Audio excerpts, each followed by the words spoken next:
As Taylor Swift once said, never be so polite that you forget your power. Never wield such power that you forget to be polite.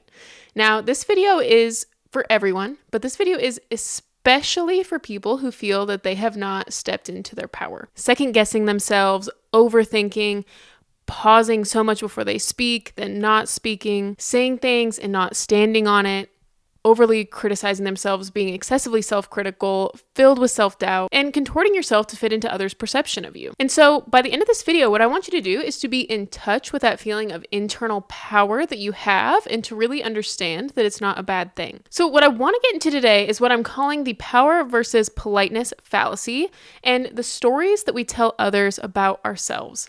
Now, this all comes from this book, which I will get into in a little bit, which is one of the best books that I've read in a long time. I feel like when you first get into a niche, like in my case, like the nonfiction self-help niche, when you're first starting to read, you get to read all the greatest hits all at once. And then you get to a point where you've read all the greatest hits. And then there's just kind of this slump for a long time when you've been in something for a while. And this is one of the best books that I've read in a long time.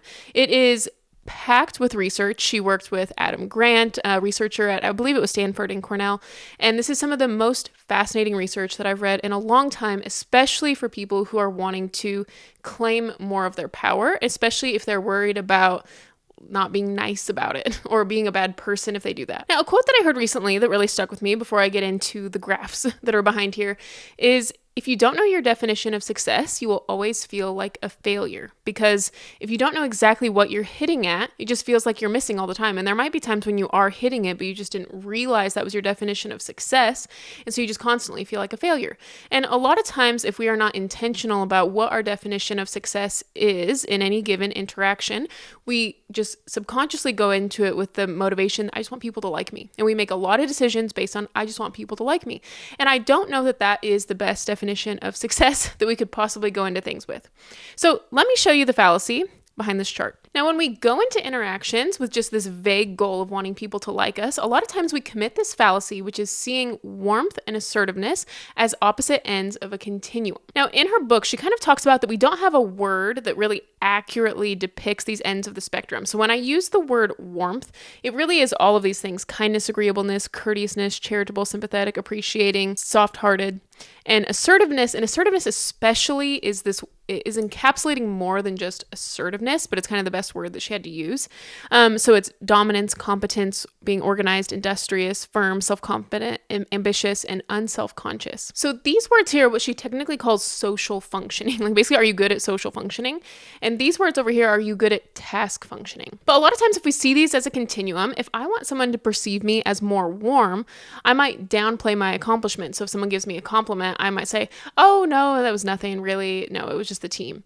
And so I'm downplaying my assertiveness, downplaying my competence in order to try to seem more warm. Or people might shy away from, talking about themselves confidently and their accomplishments because they might think if I up my assertiveness, that's going to downplay my warmth. This could also be advertising your failures. People think, okay, if I advertise my failures, people think, oh, I'm self-deprecating. They'll think that I'm warm. If you want to go the other way, sometimes if people want to display that they're competent, they'll put on a serious face. They take the smile off their face. They downplay their warmth, thinking that it's going to up their assertiveness and their perceived competence in the group. So what we're doing subconsciously is we think if we subtract one, we'll increase the other, and vice versa. And we're seeing it as a teeter-totter, but this is the fallacy. If we think more consciously about this, we would know that warm and cold are opposites, and assertive and submissive are actually opposites. So I want to flip to what is actually a quadrant and dive a little bit deeper into that. Okay, so we have is assertive and submissive on one axis, and we have cold and warm on the other axis. So what will be interesting to see is which of these quadrants get more opportunities, are thought more highly of, and basically are liked more by other people.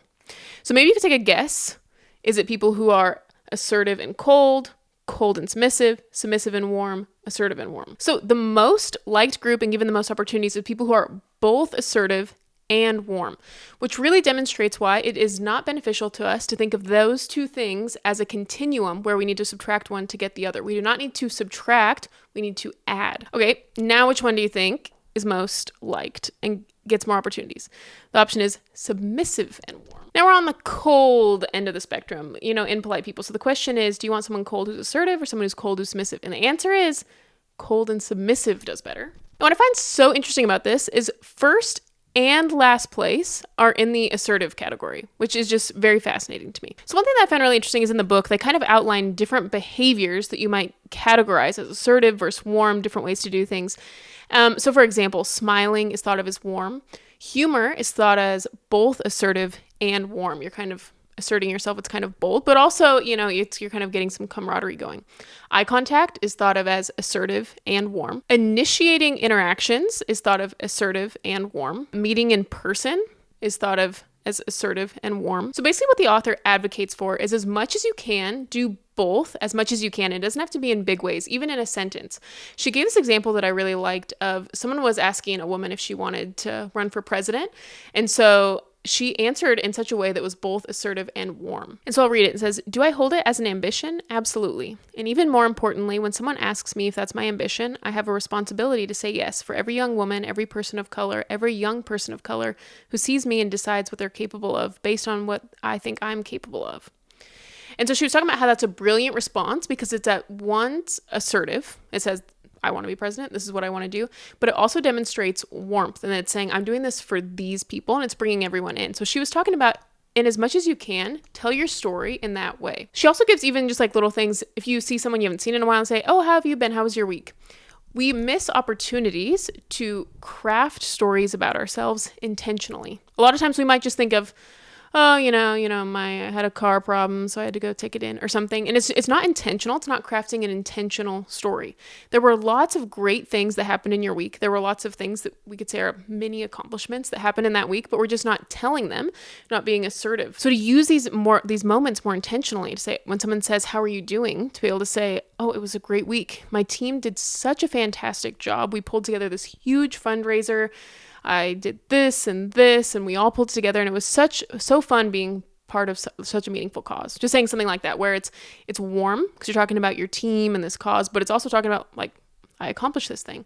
And so telling your stories more intentionally. So what I want us to think about is that criticizing ourselves is not going to make people like us more. Being more self-doubting is not going to make people like us more. They're not going to think, oh, this person's so funny, this person's so warm. No, it downplays. They start thinking that you're less and less competent. That's a story that you are telling about yourself, which is now forming their story about you because they're just going to believe you. And so when opportunities come up for advancement or for a promotion, you're going to be overlooked because you told them that you didn't have the competencies for it. So what I want us to start doing is when people ask us how we're doing, I want you to start looking for the most accomplished thing that you did that week, the most assertive, and accompany it with warmth. There's not such thing as someone is too competent. What people don't like is when someone is too cold. That is the thing that's worse. So this book is called, I'll just hold it up for you. I don't know how to pronounce her last name. This book, what I want to say is one of the best books I've read in a long time.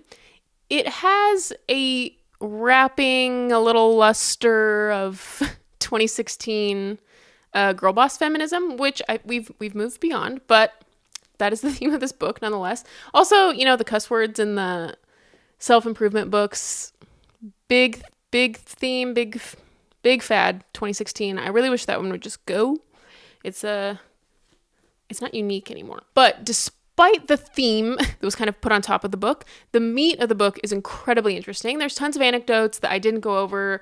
This is just kind of the very basic premise of the book. It is truly so fascinating, packed with research. It's rated like 4.8 out of 5 stars with tons of reviews on Amazon. It is a fantastic book. I highly recommend you read it, as long as you just understand the theme is not my favorite. Another thing I want to mention before I go is that she did mention that there's tons of different ways to demonstrate assertiveness, and there's tons of different ways to demonstrate warmth.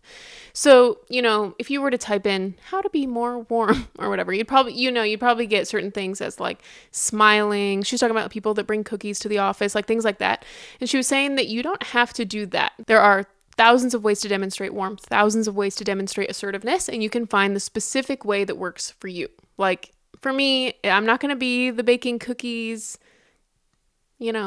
aw, let me give you a hug. I'm just not going to be that type of person. There's tons of different ways, and you don't have to box yourself into like a stereotypical way, if that makes sense. Thank you so much. Let me know what your guys' thoughts are, especially if you have ideas about easy ways that demonstrate warmth and assertiveness together in just one sentence or in a 10-second like little action.